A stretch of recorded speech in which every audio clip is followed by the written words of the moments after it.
해피 이스터. 부활의 주님의 축복이 우리 모두에게 넘치기를 바랍니다. 오늘은 예수님께서 우리 죄를 위해서 죽으시고 살아나신 그 부활의 의미를 기념하는 부활절입니다. 부활절에는 행복과 희망과 생명이 넘쳐야 합니다. 그러나 우리의 현실은 어둠과 불안의 그늘이 지켜 깔려 있습니다. 믿음의 길을 걷는 우리는 부활하신 예수님과 어둠의 현실 사이에서 갈등할 수밖에 없습니다. 그 순간에 우리는 무엇을 해야 합니까? 첫째, 잠자는 자들의 첫 열매가 되신 예수님을 바라봐야 합니다. 15장 20절을 읽읍시다.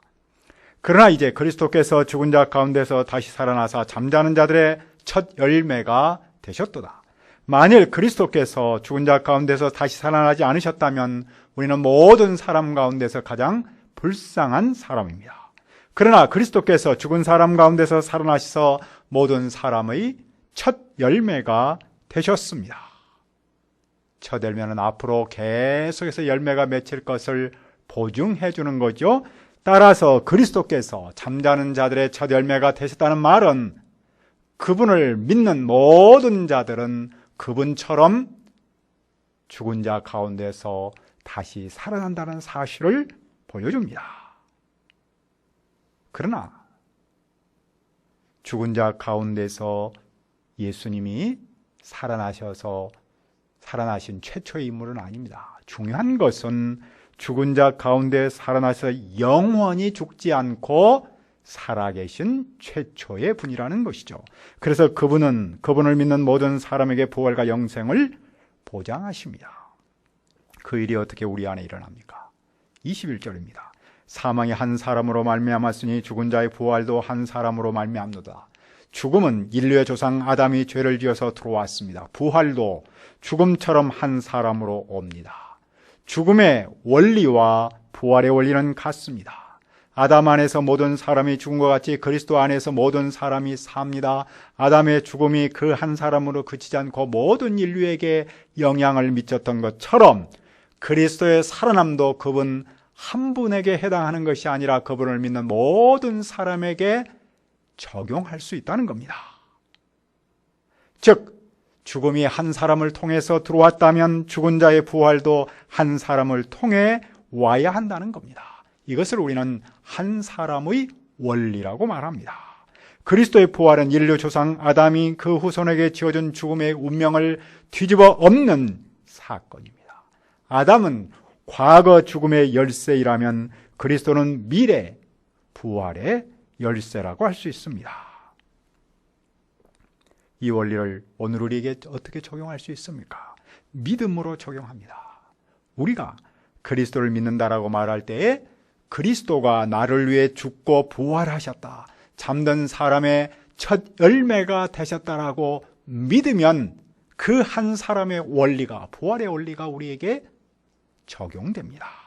그 믿음은 우리를 그리스도와 연합하게 합니다. 그리스도와 연합하면 우리에게 부활의 생명이 임합니다. 그러나 그 부활은 어떻게 일어납니까? 부활에는 각자 자기 차례가 있습니다. 첫째는 첫 열매이신 그리스도이고 다음은 그리스도께서 다시 오실 때 그분을 믿는 모든 성도입니다. 그러니까 부활은 아무에게나 자동으로 적용하는 것이 아니죠. 그분을 믿는 자, 믿음으로 그분과 연합된 자에게만 부활의 은총이 임합니다. 마지막에는 무슨 일이 일어납니까? 세상의 종말이 오는데 그때 그리스도께서 모든 통치와 모든 권세와 능력을 멸하시고 나라를 아버지 하나님께 바칩니다. 그리스도께서 모든 원수를 자기 발 아래 둘 때까지 왕으로 다스립니다. 그리고 맨 마지막으로 명말받을 원수는 죽음입니다. 사실 그리스도께서 다시 살아나실 때 이미 죽음을 멸하셨습니다. 하지만 현실에서는 그분을 믿는 믿음의 사람조차도 죽지 않습니까? 그렇다면 죽음은 무슨 의미입니까? 죽음은 이미 멸망을 받았습니다. 다만 그리스도께서 다시 오셔서 그 멸망을 없애실 때까지는 육신의 죽음을 감당해야 합니다. 그렇지만 육신의 죽음은 영원한 생명으로 들어가는 하나의 출입구에 불과합니다. 그분은 만물의 주인으로서 모든 만물을 지배하시고 특히 죽음조차도 지배하고 계십니다. 그런데 만일 죽은 사람이 살아나지 않는다면 왜 죽은 사람을 위해 대신 세례받겠습니까? 당시 교회는 제한적으로 죽은 사람을 대신해서 살아있는 사람이 세례를 받았습니다. 그것은 부활이 있다는 사실을 스스로 확증한 겁니다. 또 부활이 없다면 바울 사도 이러한 왜 위험을 무릅쓰면서 살겠습니까? 그들은 복음을 전하기 위해서 목숨을 걸었습니다. 그들은 복음을 위해서 날마다 죽는 삶을 살았습니다. 그들은 예배소에서 복음을 전했을 때 맹수와 같은 반대자와 싸웠습니다. 반대자는 바울을 돌로 쳐서 죽이려고 했습니다. 만일 사도가 복음 전파를 인간적인 동기로 한다면 무슨 유익이 있겠습니까? 만일 죽은 자가 살아나는 일이 없다면 내리면 죽을 터이니 먹고 마시자라고 말하고 행동한다고 해서 무슨 일이 더 있겠습니까? 허무한 삶은 쾌락에 빠지게 합니다. 죽음으로 모든 일이 끝난다라고 생각하면 남는 일은 이 땅에서 즐기는 것 외에는 무엇이 있겠습니까? 이런 분위기에서 성도는 무엇을 회합니까? 33절과 34절은 말씀합니다. 속지 말라. 악한 동무들은 선한 행실을 더럽히나니 깨어 의를 행하고 죄를 짓지 말라. 하나님을 알지 못하는 자가 있기로 내가 너희를 부끄럽게 하기 위하여 말하노라. 세상에 속지 않아야 합니다. 친구를 잘 사귀어야 합니다. 정신을 똑바로 차려야 합니다. 네덜란드 철학자 스피노자가 했던 유명한 말을 알지요. 내일 죽을지라도 또는 내일 지구가 멸망할지라도 나는 오늘 한 그루의 사과나무를 심겠다. 그의 신앙관에 관해서는 여러 가지 논란이 있지만 분명한 사실은 그가 하나님의 살아계심을 믿었다는 겁니다. 하나님의 존재 자체를 믿기만 해도 허무가 주는 쾌락주의, 절망감을 이길 수 있습니다. 그런데 우리 곁에는 하나님을 바르게 알지 못하면서 아는 척하며 속이는 사람이 있습니다. 세상에는 진짜 같은 가짜가 참 많습니다. 특별히 우리는 유튜브를 경계해야겠죠. 반짝인다고 해서 다 금은 아니라는 말을 기억합니다. 가짜의 감동은 일시적이지만 진짜의 감동은 영원합니다. 그러므로 우리는 잠자는 자들의 첫 열매가 되신 그리스도를 바라봐야 합니다. 둘째, 영광스러운 몸으로 다시 살아날 그날을 소망해야 합니다. 35절을 봅시다. 누가 묻기를 죽은 자들이 어떻게 다시 살아나며 어떠한 몸으로 오느냐 하리니, 이런 말입니다. 이미 죽어 썩은 사람이 어떻게 살아날 수 있는가?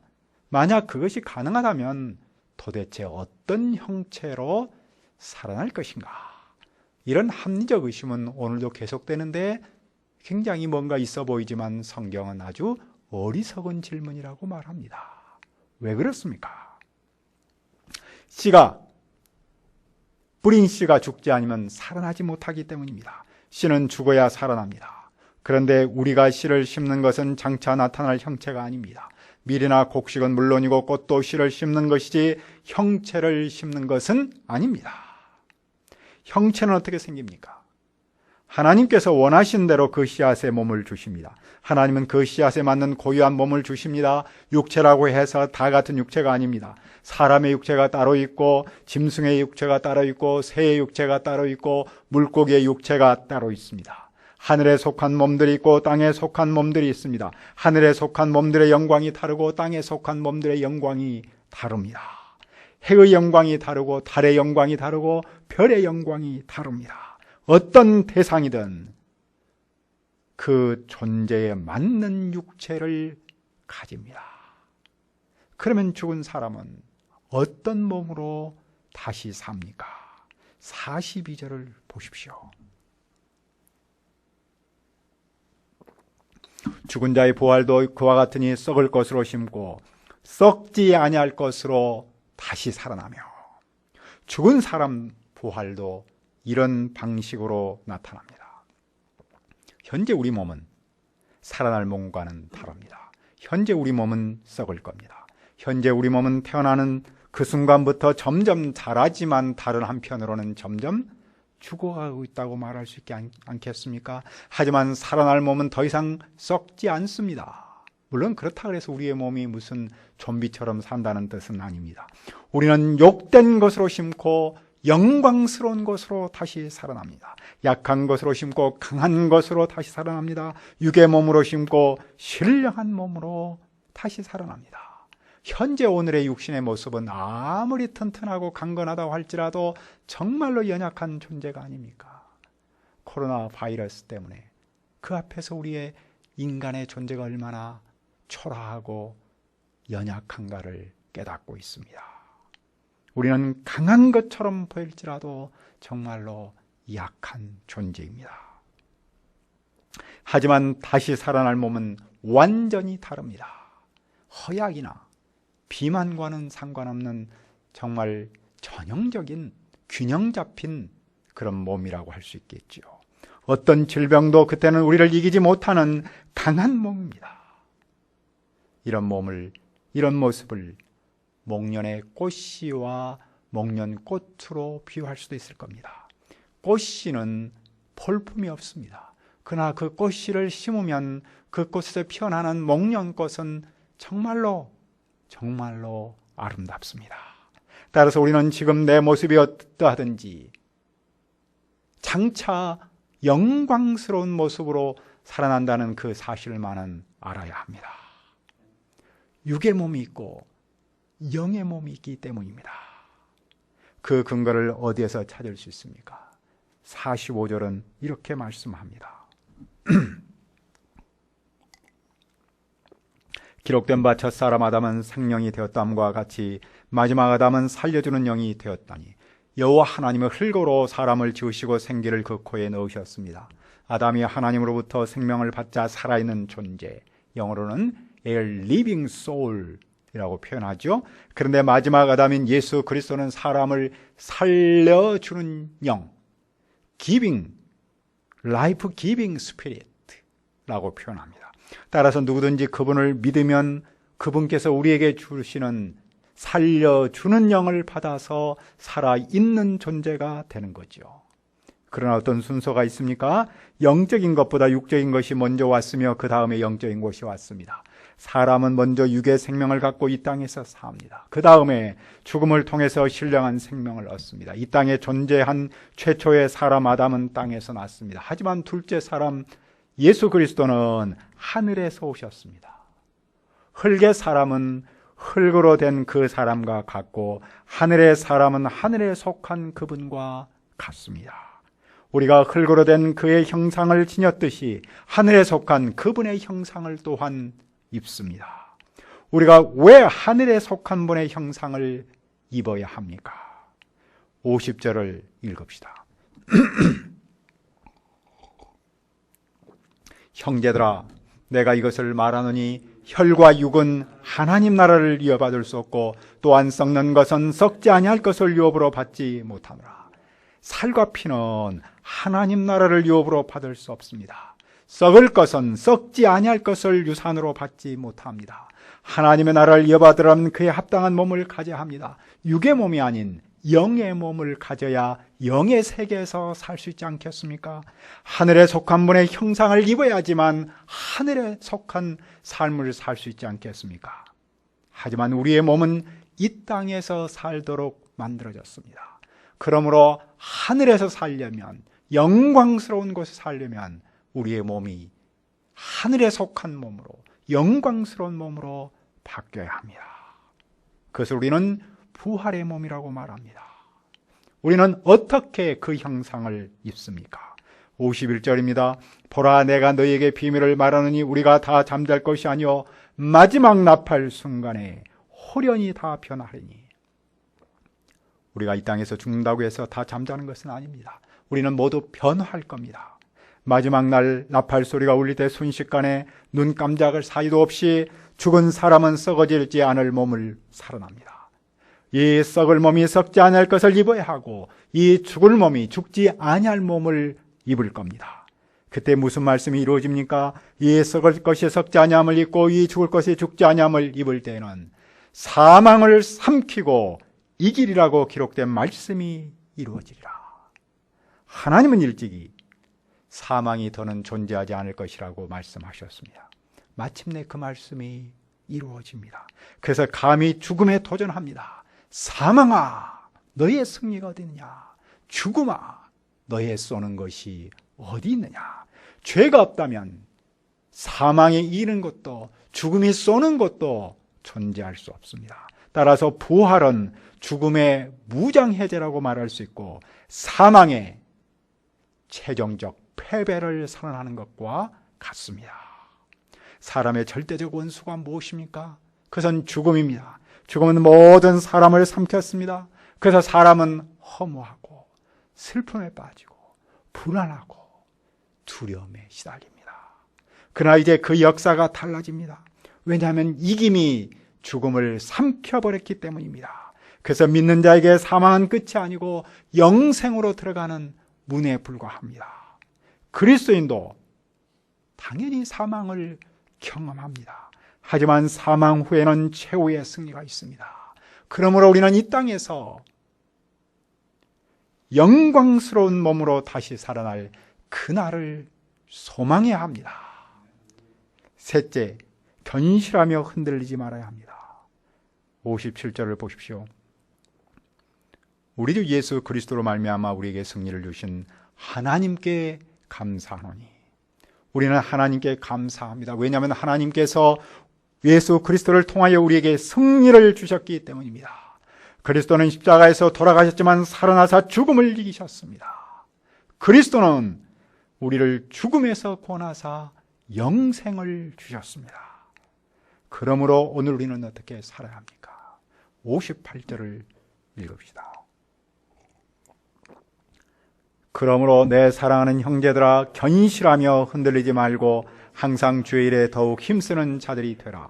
이는 너희 수고가 주 안에서 헛되지 않은 줄 알미라. 우리는 견실해야 합니다. 견실하다는 말은 하는 일이나 생각, 태도 따위가 믿음직스럽다는 뜻입니다. 그것을 다른 말로 하면 요지부동, 즉 흔들어도 꼼짝하지 않는다, 그런 뜻입니다. 우리가 어떻게 견실할 수 있습니까? 첫째로 주님의 일에 더욱 힘써야 합니다. 주님의 일은 교회를 세우는 일이겠죠. 또한 하나님의 어린 양을 섬기는 것이라고 말할 수 있습니다. 영혼을 구원하는 일이죠. 어떤 사람은 믿음이 흔들리면 아무 일도 하지 않습니다. 가만히 있거나 이리저리 돌아다닙니다. 그런데 우리가 주님의 일을 하는 것이 피곤하다고 해서 피하면 어떻게 될까요? 우리의 믿음은 더욱 흔들리고 우리의 삶조차도 흔들릴 수 있습니다. 최선의 방어는 공격이다. 최선의 공격이다. 는 말처럼 우리가 내적 갈등과 외적 유혹을 받을지라도 적극적으로 주님의 일을 힘쓰면 오히려 견실할 수 있지 않겠습니까? 그 점에서 요즘 같은 때 개인적인 말씀과 기도 생활은 우리의 영적인 면역을 키워주는 건강식품이라고 말할 수 있습니다. 둘째로 우리의 수고가 주님 안에서 헛되지 않은 줄을 알아야 합니다. 우리가 주님의 일을 하다가 가장 흔들릴 때가 언제입니까? 바로 헛수고했다는 생각이 들 때가 아니겠습니까? 보통 세상에서는 가성비라는 게 있지 않습니까? cost, effectiveness. 즉 무슨 일을 했을 때 거기에 대한 투자에 비례해서 열매가 잘 나올 수 있는 확률. 당연히 그런 확률을 생각하고 그런 가성비를 생각하고 일을 해야겠죠. 그러나 우리가 주님의 일을 하는 때는 이런 높은 가성비만 생각하고 일할 수 있는 것은 아닙니다. 우리는 어떤 때는 정말로 작지만 소박한 작은 열매를 기대하면서 주님의 사역에 헌신하기도 합니다. 그런데 문제는 그런 소박한 가성비가 채워지지 않을 때 우리의 믿음이 흔들릴 수 있다는 것이죠. 갈등할 수 있다는 것이죠. 자, 그러면 우리가 삶의 현장에서 우리의 믿음을 흔드는 것을 생각한다면 무엇이겠습니까? 그것은 교회 안에서의 내적인 갈등과 교회 밖에서 우리에게 도전하는 오해적 갈등이라고 생각할 수 있겠죠. 그러나 사실 그것은 연결되어 있는 겁니다. 우리가 한 공동체 안에 있으면서도 동역자끼리 생각의 다름으로 인해서 서로 갈등할 수 있습니다. 그리고 그 갈등은 우리의 삶과 우리의 사역에 영향을 끼치기도 합니다. 나의 기대감과 주님의 일에 대한 기대감으로 커지면서 갈등의 요소가 됩니다. 나는 믿음으로 산다고 했는데도 내 품격이 자라지 않는 것처럼 보일 때 우리는 낙심할 수밖에 없습니다. 나는 진심으로 양을 섬겼는데, 나는 온 마음을 다해서 주님의 사역을 헌신했는데 그 열매가 눈에 보이지 않으면 안타까운 마음이 들지 않습니까? 우리가 걷는 믿음의 길을, 우리가 그토록 소망하는 이 시대의 성경 선생이요 목자의 길을 가는 것이 만만하지 않을 때가 있습니다. 어떤 때는 정말로 밑 빠진 독에 물을 붓는 것처럼 최선을 다했는데도 열매가 나타나지 않는 것처럼 보일 때 어찌 피해의식에 빠지지 않겠습니까? 어쩌면 우리의 믿음이 흔들리는 것은 자연스러운 모습일 수 있습니다. 그런데 여기에 우리는 가짜 뉴스와 가짜 거짓 사상의 도전까지 받습니다.